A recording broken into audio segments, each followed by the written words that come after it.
하나님의 말씀 먼저 보시겠습니다. 예수 그리스도 이름으로 우리 하나님의 말씀 증거하겠습니다. 히브리서 10장 1절부터 같이 보시겠습니다. 히브리서 10장 1절부터 18절 말씀.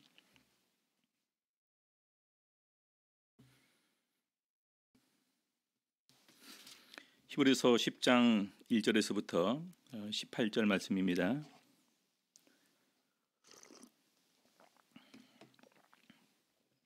1절부터 먼저 4절까지 같이 읽겠습니다. 1절에서부터 4절.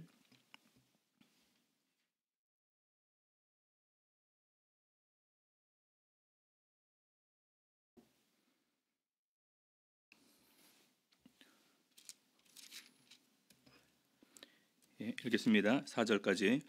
율법은 장차 오는 좋은 일의 그림자요 참 형상이 아니므로 해마다 늘 드리는 바 같은 제사로는 나아오는 자들을 언제든지 온전케 할 수 섬기는 자들이 단번에 정결케 되어 다시 죄를 깨닫는 일이 없으리니 어찌 드리는 일을 그치지 아니하였으리요. 그러나 이 제사들은 해마다 죄를 생각하게 하는 것이 있나니 이는 황소와 염소의 피가 능히 죄를 없이 하지 못함이라.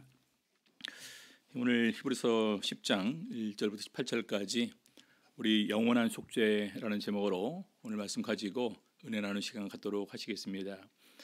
우리 히브리서에서 계속해서 우리 그 대제사장, 그다음에 제물, 그다음에 이제 성소 이렇게 해서 이제 더 나은 대제사장, 더 나은 제물, 그다음에 참 성소, 참 장막에 들어가신 우리 예수 그리스도를 이렇게 소개를 하고 있습니다.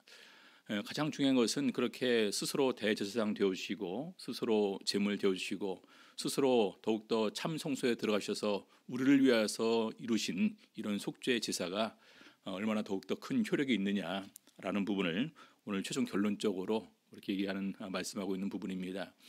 오늘 우리 히브리서 10장부터 10장 1절부터 18절까지의 내용은 어떻게 보면 이런 모든 제사의 총 결론이라고 이렇게 얘기할 수 있는 부분입니다. 그리고 오늘 우리가 그 예수 그리스도의 속죄 제사의 효력이 얼마나 중요한지를 최종적으로 이렇게 다 한꺼번에 진술하는 내용이기 때문에 어떻게 보면 우리 신앙인들이 반드시 알아야 될, 어떻게 보면 히브리서에서는 가장 중요한 이런 장이라고도 얘기할 수 있는 부분입니다. 먼저 우리 방금 읽은 1절부터 4절까지는요, 이 구약 제사의 한계를 얘기를 하고 있습니다. 구약 제사가 한계가 있다. 첫 번째는요, 어떤 한계가 있냐? 구약 제사가 근본적으로 온전케 할 수가 없다라는 것입니다. 온전케 할 수가 없다. 우리 1절 다시 보게 되면은요, 율법은 장차 오는 좋은 일의 그림자요 참 형상이 아니므로 해마다 늘 드리는 바 같은 제사로는 나아오는 자들을 언제든지 온전케 할 수 없느니라. 여기 보니까 율법은이라고 이렇게 시작됩니다. 근데 그 율법은 해서 우리 구약 시대에 있는 이런 모든 십계명을 포함한 율법이 아니다. 여기서는 특별히 속죄의 제사로 이렇게 국한돼서 얘기한다라는 부분 우리가 알 수 있습니다. 우리 중간에 보니까요, 늘 드리는 바 같은 제사로는, 그래서 제가 이렇게 나눠드리는 설교 요약본을 보게 되면 율법은 빨간 글씨로 이렇게 표시를 해드렸고, 그 다음에 제사로는, 중간 부분에 제사로는, 그래서 율법은 또한 제사로는 결과적으로 온전케 할 수 없느니라라는 것입니다. 만약에 반대로 구약의 율법을 통해서 드리는 제사가 정말로 온전케 할 수 있다면은 2절 보겠습니다. 그렇지 아니하면 섬기는 자들이 단번에 정결케 되어, 단번, 이것은 단 한 번에 다 이렇게 통틀어서라고 이렇게 계속 제가 말씀드렸습니다. 다시 죄를 깨닫는 일이 없으리니 어찌 드리는 일을 그치지 아니하였으리요. 만약에 정말로 온전케 하였다면은 그 사람들이 다시 죄를 깨닫지 않고 그다음에 다시 그것을 위해서 속죄 제사를 드리는 이런 반복적인 행위를 하지 않았을 것이다라는 것입니다. 자, 그리고 두 번째로는요, 죄를 생각하게 한다라는 거예요. 예를 들어서 내가 어떤 죄를 지어서 그 죄로 인해서 죄 때문에 속죄 제사를 드렸습니다. 그러면 그걸로 이제 끝난 것 아닙니까? 근데 그 다음에 또 생각이 나요. 그래서 그 다음 속죄제사 때 또 그 얘기도 또 얘기하면서 옛날에 이런 죄 있었었는데 그것도 함께 용서해 주세요. 그래서 또 그 다음에 또 반복적으로 몇십 년이 지나도 항상 그 죄가 내 마음속에 생각나게 한다라는 것입니다. 그래서 우리 히브리서 10장 3절 보니까요, 그러나 이 제사들은 어떤 제사일까요? 반복해서 드렸던 속죄 제사들은 해마다 죄를 생각하게 하는 것이 있나니 4절 이는 황소와 염소의 피가 능히 죄를 없이 하지 못함이라. 바로 이 부분이 구약 제사의 한계입니다. 온전케 할 수 없고 해마다 죄를 생각하게 하고 능히 죄를 없이 하지 못한다. 그래서 우리가 구약 시대의 그 제사를 갖다가 불완전한 제사인데 그것이 언제 온전한 제사가 될 수 있냐? 예수 그리스도께서 우리를 위해서 십자가에 달려 돌아가시게 될 때 구약 제사까지도 예수 그리스도 십자가 효력을 통해서 온전케 되는 것입니다. 자, 그래서 계속해서 설명되는 부분은요, 5절부터 8절까지 바로 예수님께서 이 세상에 오실 때 바로 이 새로운 속죄를 제물을 위해서 이렇게 준비된 몸으로 오셨고 바로 그것을 온전히 이루기 위해서 하나님의 뜻을 이루기 위해서 오셨음을 이렇게 설명하고 있습니다. 우리 5절부터 보시겠습니다. 그러므로 세상에 임하실 때 가라사대 세상에 임하실 때에 가라사대 하나님이 제사와 예물을 원치 아니하시고 오직 나를 위하여 한 몸을 예비하셨도다. 언제 예수님께서 세상에 임하실 때에 이렇게 말씀하셨습니까? 세상에 임하실 때에 가라사대 하나님이 제사와 예물을 원치 아니하시고 오직 나를 위하여 한 몸을 예비하셨도다. 이거는 보면은요 시편 40편에 6절에서부터 8절까지 바로 다윗 왕을 통해서 말씀하신 것입니다. 6절부터 우리 시편 40편 6절에서부터 8절까지 보시게 되면은요, 주께서 나의 귀를 통하여 들리시기를 제사와 예물을 기뻐 아니하시며 번제와 속죄제를 요구치 아니하신다 하신지라. 여기 보니까요, 주께서 나의 귀를 통하여 들리시기를, 하나님께서 다윗 왕의 귀에 이렇게 말씀을 해 주셨다. 그래서 다윗은 이것을 갖다가 이렇게 기록을 하고 있는데 바로 이것이 예수 그리스도에 대한 예언이다. 그래서 시편 40편을 우리가 일명 메시아 시라고 이렇게 구분해서 기억을 하고 있습니다. 7절 보니까요, 그때에 내가 말하기를, 여기 보니까 그때에 내가 말하기를 나를 가리켜 기록한 것이 두루마리 책에 있나이다. 나의 하나님이여 내가 주의 뜻 행하기를 즐기오니 주의 법이 나의 심중에 있나이다 하였나이다. 그래서 바로 시편 40편 6절에서부터 8절까지의 말씀을 인용해서 히브리서 10장의 5절, 6절, 7절에서 말씀하시는 것입니다. 우리 다시 히브리서 10장 5절 보시겠습니다. 그러므로 세상에 임하실 때에 가라사대라는 것은요, 바로 이 시편의 다윗 왕이 한 말씀을 인용해서 예수님께서 이렇게 하나님의 말씀을 이루기 위해서 오신 것이다, 이렇게 말씀하는 거죠. 그러면서 하나님이 제사와 예물을 원치 아니하시고 오직 나를 위하여 한 몸을 예비하셨도다. 자, 하나님이 제사와 예물을 원치 아니하시고 우리 구약 시대에는 많은 제사를 드리도록 하나님께서 친히 명하셨습니다. 그렇죠? 근데 다윗 왕은 하나님께서 구하시는 제사는 상한 심령이라, 오히려 하나님께서 번제와 속죄제를 원하셨다면 내가 얼마든지 드렸을 것이다 라는 사실을 다윗 왕은 자기가 범죄한 이후에 진정으로 참회의 기도를 드리는 가운데에서 그것을 깨닫게 됩니다. 그리고 더욱더 하나님께서 온전히 우리들의 죄를 사해 주기 위해서 우리 예수를 통한 이런 놀라운 계획을 세우신 것을 바로 이미 말씀을 통해서 알게 되는 것입니다. 6절 보니까요, 전체로 번제함과 속죄제는 기뻐하지 아니하시나니 이에 내가 말하기를 하나님이여 보시옵소서 두루마리 책에 나를 가리켜 기록한 것과 같이 하나님의 뜻을 행하러 왔나이다 하시니라. 그래서 바로 예수 그리스도를 통해서 이루어지는 참된 속죄 제사가 있음을 우리 다윗 왕은 이미 이렇게 예언을 하고 있습니다. 자, 8절 보시겠습니다. 위에 말씀하시기를 제사와 예물과 전체로 번제함과 속죄제는 원치도 아니하시고 기뻐하지도 아니하신다 하셨고, 자, 하나님께서는 제사와 예물을 또 번제함과 속죄를 기뻐하지 아니하신다.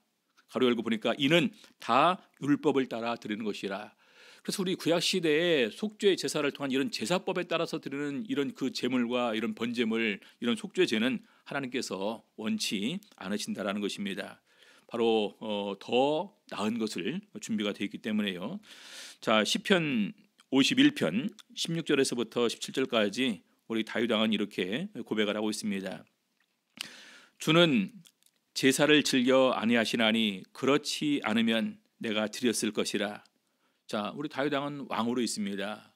만약에 정말로 제사를 원한다면은요, 얼마나 많이 드릴 수가 있을까요? 원하신 만큼 더 이상으로도 드릴 수 있습니다. 물론 속죄 제사는 예물도 정해져 있고 뭐 이렇게 마리수도 정해져 있지만 다윗 왕은 얼마나 더욱더 드리기를 기뻐하면서 기꺼이 드릴까요? 근데 다윗 왕은 알았습니다. 아, 하나님께서 정말로 우리에게 원하시는 것은 이것이 아니구나. 자, 17절 보시겠습니다. 하나님의 구하시는 제사는 상한 심령이라. 하나님이여 상하고 통회하는 마음을 주께서 멸시치 아니하시리이다.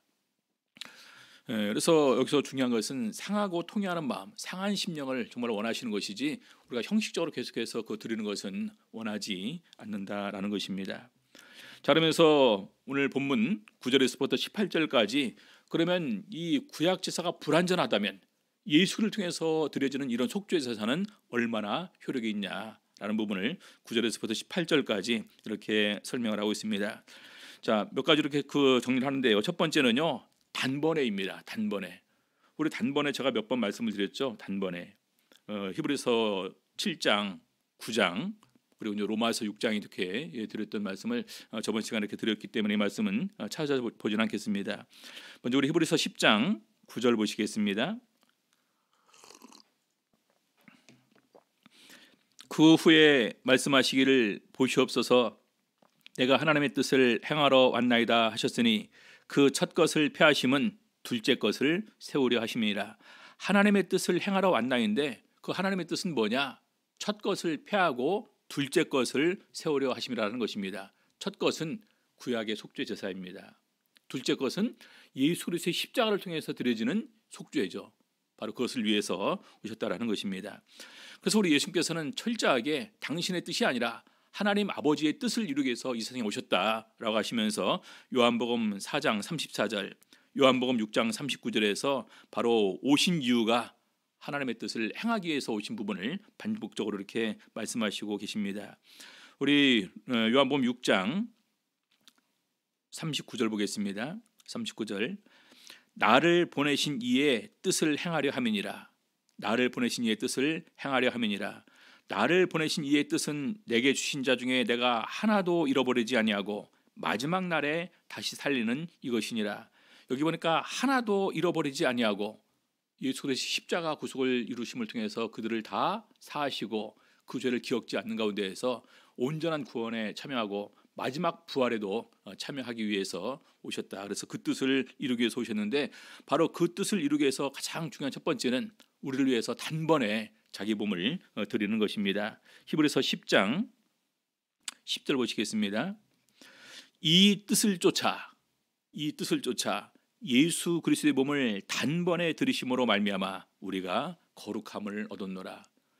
거룩함을 얻었노라. 여기 보니까 단번에입니다. 단번에. 우리 본문에 우리 히브리서 10장 2절을 보게 되면은요, 구약 성경의 이런 속죄 제사에 단번에 드리는 제사는요 불완전한 제사인데 이것과 비교해서 예수 그리스도의 몸을 단번에 드리심으로 말미암아 우리가 거룩함을 얻었다라는 것입니다. 아까 우리 히브리서 10장 2절 봤었죠. 만약에 온전케 할 수 있었다면 섬기는 자들이 단번에 정결케 되어서 죄도 생각나지 않고 그 죄를 위해서 다시 반복해서 속죄 제사를 드리지 않았을 것이다라는 것입니다. 근데 예수를 통해서 단번에 들으심으로 말미암아 우리가 거룩함을 이미 얻었습니다. 그러니까 다시 그것을 위해서 속죄 제사를 드릴 필요가 없겠죠. 여러분, 제가 말씀을 드렸습니다. 해마다 그것이 자꾸 생각난다는 것은요, 이것은 마귀의 공격입니다. 이번에 말씀을 드렸죠. 영혼의 때 충분히 회개하면서 눈물을 흘렸는데 그 다음 영혼의 때 또 같은 제목으로 기도하고 또 같은 제목으로 기도하는 것을 봅니다. 그리고 어떤 경우는 내가 임원이 되는데 옛날에 했던 것이 불안해서 안 되겠습니다. 또 집사 추천하려고 하니까 옛날에 그러려는 일들이 있어서 안 됩니다 하면서 이렇게 거절하는 것을 보게 됩니다. 그렇게 되면 결과적으로 그것은 예수 그리스도의 십자가 구속도, 십자가 속죄도 불완전하다는 거예요. 성경은 그렇지 않습니다. 예수 그리스도의 십자가 구속은 온전하다. 그래서 단번에 거룩함을 얻었다. 이렇게 말씀을 하고 있습니다. 유다서 1장 3절 보겠습니다.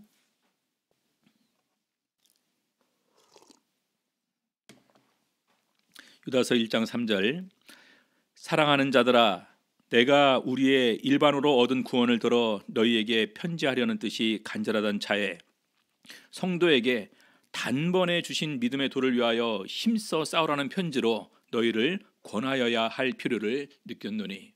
우리 예수님의 동생 유다죠.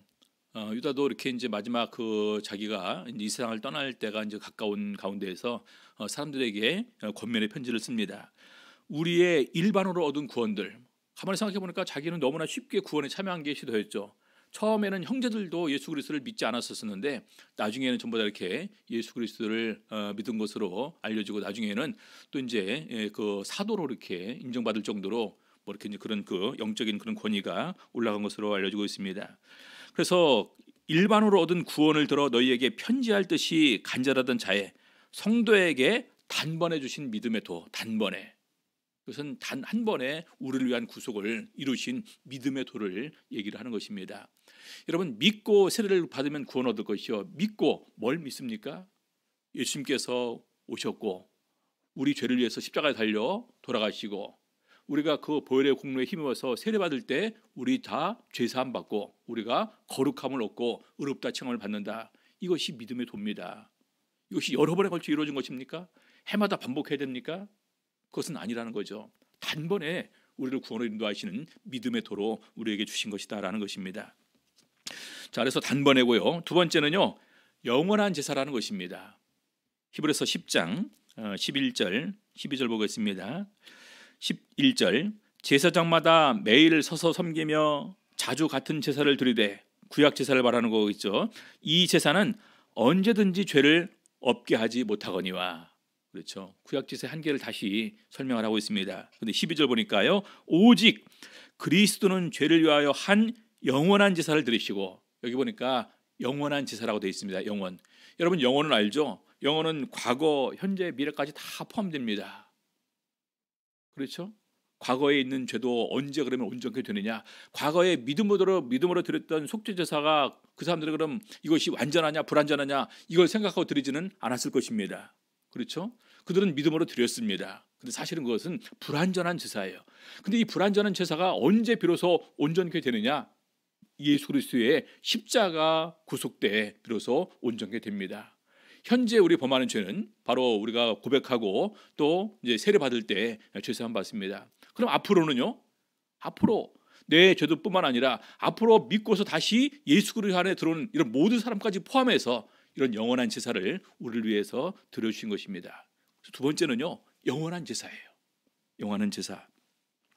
자, 영원한 제사를 드리시고 하나님 우편에 앉으사 참 성소에 들어가 계신 거죠. 참 장막에 이미 들어가 계신 것입니다. 13절, 그 후에 자기 원수들로 자기 발등상이 되게 하실 때까지 기다리시나니. 이것은 원수들이 와서 예수님 앞에 무릎을 꿇고 마치 예수님 발에 막 입 맞추는 듯한 그런 모습을 얘기를 하면서 발등상이 될 때까지 기다리신다. 마지막 이런 하나님의 뜻이 다 성취될 때까지 하나님 우편에 앉아 계시면서 기다리신다는 것입니다.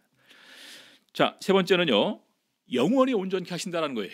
영원히 온전케 하신다. 히브리서 10장 14절 보시겠습니다. 저가 한 제물로 거룩하게 된 자들을 영원히 온전케 하셨느니라. 여러분, 한 제물로 거룩하게 된 자들을 영원히 온전케 하셨느니라. 우리가 보통 이제 그런 묻죠. 그러면 세례 성령 받고 난 이후에 허물과 실수와 죄가 있으면 어떻게 합니까? 목사님들이 많이 설교를 하신 것 같아요. 어떻게 하면 된다고요? 인정하고 자백하고 회개하면 용서해 주신다. 누구한테 자백할까요? 저한테 와서 자백할 거 없이 본인이 직접 가셔서 하나님한테 가셔서 하나님 앞에 무릎을 꿇고 눈물 흘리면서 회개하시면 하나님께서 용서해 주십니다. 그래서 그 내용이 우리 요한일서에 8절부터 이렇게 기록되어 있고요. 자백해야 된다. 그다음에 우리 시편은 다윗 왕이 많이 그걸 갖다 얘기를 하죠. 시편의 32편. 그 허물을 사함을 받고 그 죄의 가려움을 받은 자는 복이 있다. 허물의 사함을 받고 그 죄의 가려움을 받는 자는 복이 있다. 근데 다윗 왕 같은 경우도 자기가 토설치 아니할 때는 자기가 마치 그냥 그 여름 가물의 화에서 마른 진액같이 그런 그 진액이 다 말라버린 그런 나무처럼 되었었는데 자기가 죄를 고백하니까 주님께서 내 죄를 사해 주시더라. 다윗은 구약 시대에 속죄의 제사를 드려서 사함받은 것이 아니라 정말로 눈물을 흘리면서 회개하고 그 죄를 자백했을 때 하나님께로부터 용서받았다라는 것입니다. 그래서 그로 인해서 경건한 자는 주를 만날 기회를 타서 기도해라. 그러면 홍수가 엄벌한다 할지라도 그에게 미치지 않을 것이다 라는 부분을 통해서 우리에게 회개에 대한 교훈을 그렇게 줍니다. 그래서 우리 시편 32편을 보게 되면요, 다윗의 마스길은 교훈이라는 말입니다. 우리에게 교훈으로 자기가 직접 죄를 지었다가 참회하고 용서받았던 이런 경험을 우리에게 나누고 있는 것입니다.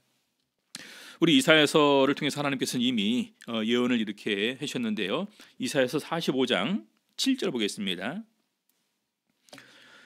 이사야서는 알같이 이사야서, 예레미야, 에스겔서 같은 경우는요, 다 이렇게 이제 하나님의 백성의 멸망을 선포하죠. 아수르에서 의해서 멸망을 당하고 바벨론에 의해서 멸망을 당하는데 나중에 하나님께서 그 진노의 심판을 그들에게 내리고 난 다음에 다시 그들을 긍휼히 여기시고 회복시키겠다는 예언을 이렇게 하시고 계십니다. 45장 17절 이스라엘은 여호와께 구원을 입어 영원한 구원을 얻으리니 영세의 부끄러움을 당하거나 욕을 받지 아니하리라. 영세의 부끄러움을 당하거나 욕을 받지 아니하리라. 다시 죄악에 물드는 삶에서 이제는 완전히 벗어나서 참된 영적 자유를 누리게 될 때가 온다라는 것입니다. 이것이 언제 이루어지느냐? 바로 우리 시대 예수님께서 우리를 위해서 십자가 구속을 이루시고 난 다음에 우리를 위해서 이렇게 이것을 이루시게 되는 것입니다. 자, 네 번째는요, 법을 마음과 생각에 기록한다는 것입니다. 히브리서 10장 15절 또한 성령이 우리에게 증거하시되 16절 주께서 가라사대 그날 후로는 저희와 세울 언약이 이것이라 하시고 내 법을 저희 마음에 두고 저희 생각에 기록하리라. 이것은요, 예레미야 31장 제가 말씀드렸죠. 31장 31절부터 34절까지 새 언약을 세우리라. 보라 날이 이를지니 새 언약을 세우리라 그렇게 증거하셨는데 그 내용에 들어가 있는 중에서 33절의 내용입니다. 새 언약을 세우는데 어떤 내용이냐? 내 법을 저희 마음에 두고 저희 생각에 기록하리라. 그렇죠? 또 에스겔서 36장에 너희 육신에서 굳은 마음을 제하고 부드러운 마음을 줄 것이며 너희로 내 율례와 법도와 규례를 행하게 하리니 행할 수 있도록 성령을 통해서 도와주시겠다라는 것입니다. 그렇죠? 그것이 바로 이것도 신약 시대 우리가 성령 받을 때 비로소 이것이 우리 안에 이루어지게 되는 것입니다. 그래서 중요한 것은 구약 시대에는 십계명에 돌판에 기록해서 이스라엘 백성들에게 전해 주었지만 신약 시대에는 성령을 통해서 하나님의 법을 우리 마음속에 기록을 해 주신다는 것입니다. 그래서 그 말씀대로 우리가 지켜 순종하고 행할 수 있도록 도와주시겠다 이렇게 말씀하시는 것입니다.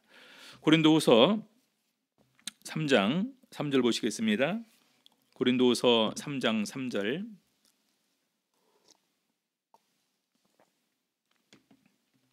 읽겠습니다. 고린도후서 3장 3절 너희는 우리로 말미암아 나타난 그리스도의 편지니 이는 먹으로 쓴 것이 아니요 오직 살아계신 하나님의 영으로 한 것이며 또 돌비에 쓴 것이 아니요 오직 육의 신비에 한 것이라. 우리 바울 사도가 명확하게 표현을 하고 있습니다. 너희는 우리로 말미암아 나타난 그리스도의 편지, 우리가 이 세상에 나타난 그리스도의 편지라는 것입니다. 다시 말해서 나를 통해서 예수 그리스도를 소개하는 이런 역할을 우리에게 기대한다는 것입니다. 2장에 보게 되면 이제 편지로 표현하고 있는데 또 여기는 2장의 향기, 여기는 편지로 이렇게 표현하고 있습니다. 그러면서 먹으로 쓴 것이 아니라 하나님의 영으로 쓴 것이다. 성령으로 우리 마음에 썼다는 것입니다. 돌비에 쓴 것이 아니라 우리의 육의 신비에 썼다는 것입니다. 그래서 성령이 우리 마음속에 하나님의 말씀을 생각나게 하셔서 우리로 하여금 그 말씀을 지켜 행할 수 있도록 도와주신다는 얘기죠. 자, 마지막 다섯 번째로 우리 죄를 다시 기억지 않는다라는 것입니다. 히브리서 10장 17절 보겠습니다. 18절까지 또 저희 죄와 저희 불법을 내가 다시 기억지 아니하리라 하셨으니 이것을 사하셨은즉 다시 죄를 위하여 제사드릴 것이 없느니라. 여러분, 우리 구약 제사 완전히 대조되는 부분입니다. 저희 죄와 저희 불법을 내가 다시 기억지 아니하리라. 한번 그 속죄할 때요. 예. 그러니까 이것을 사하셨으니까 다시 죄를 위하여 제사 드릴 것이 없느니라. 예.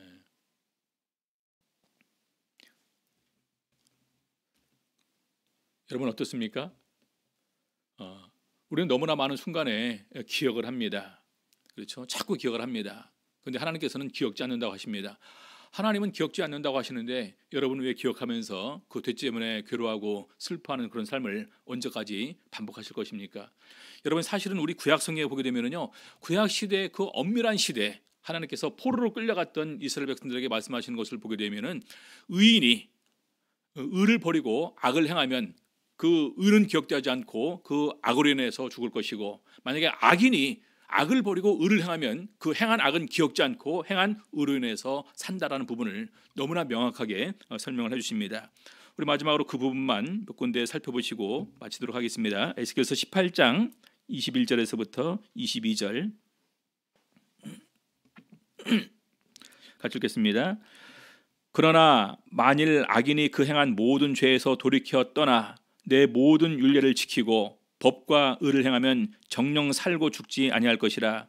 그 범죄한 것이 하나도 기억함이 되지 아니하리니 그 행한 의로 인하여 살리라. 자, 에스겔서 33장 14절부터 16절 보겠습니다. 에스겔서 33장 14절부터 16절. 33장 14절. 가령 내가 악인에게 말하기를 너는 죽으리라 하였다 하자. 그가 돌이켜 자기의 죄에서 떠나서 법과 의대로 행하여 전당물을 도로 주며 약탕물을 돌려보내고 생명의 율례를 준행하여 다시는 죄악을 짓지 아니하면 그가 정령 살고 죽지 않을지라. 그의 본래 범한 모든 죄가 기억되지 아니하리니 그가 정령 살리라. 이는 법과 의를 행하였음이니라 하라. 그래서 이 구약 시대의 그 엄밀한 시대에 우리 하나님께서 다시 말씀하시기를, 우리가 하나님께서 원하시는 것은 악인이 죽는 것을 원하지 않고 악인이 진정으로 죄에서 돌이켜서 의를 행하면서 살기를 원하신다. 이것이 바로 하나님의 뜻이다라는 것입니다. 그래서 오늘 바로 이 뜻을 온전히 이루기 위해서 예수님께서 우리를 대신해서 십자가에 달려 돌아가시면서 우리 죄를 사하시고 우리를 거룩하게 하시는 이런 놀라운 일을 우리를 위해서 해 주신 것입니다. 그래서 아까 9절에서부터 히브리서 10장 9절부터 18절까지 그 5가지 내용은 우리 성도님들이 항상 이렇게 기억하셨으면 좋겠습니다. 단번에, 두 번째로 영원한 지사, 세 번째로 영원히 온전케 하시고, 네 번째로 법을 마음과 생각에 기록하시고, 다섯 번째로 죄를 다시는 기억지 않는다라는 것입니다. 그래서 정말로 오늘 이 시간을 통해서 우리가 진정으로 영적인 참된 자유를 누릴 수 있기를 원합니다. 정말 주님 안에서 기뻐하고 또 감사함으로 진정한 이 감사의 찬양을 우리 하나님께 돌리시고, 항상 이 세상을 밝고 또 환하게 그리고 이제 긍정적으로 사시면서 이 좋은 복음을 우리 주위의 사람들에게 증거할 수 있는 우리 성도님들 다 되시기를 우리 주 예수 이름으로 바랍니다. 같이 기도하시겠습니다. 히브리서 10장은 제가 참 이렇게 저도 아마 제가 설교 중에서도 많이 이렇게 자꾸 인용하는 구절입니다. 읽을 때마다 너무나 감사해요. 그렇죠? 그래서 하나님의 그 긍휼과 은혜가 너무나 크다라는 사실 항상 다시 한번 이렇게 생각을 합니다. 우리 그 긍휼과 은혜 생각하시면서 같이 감사하시고 기쁨으로 하나님께 기도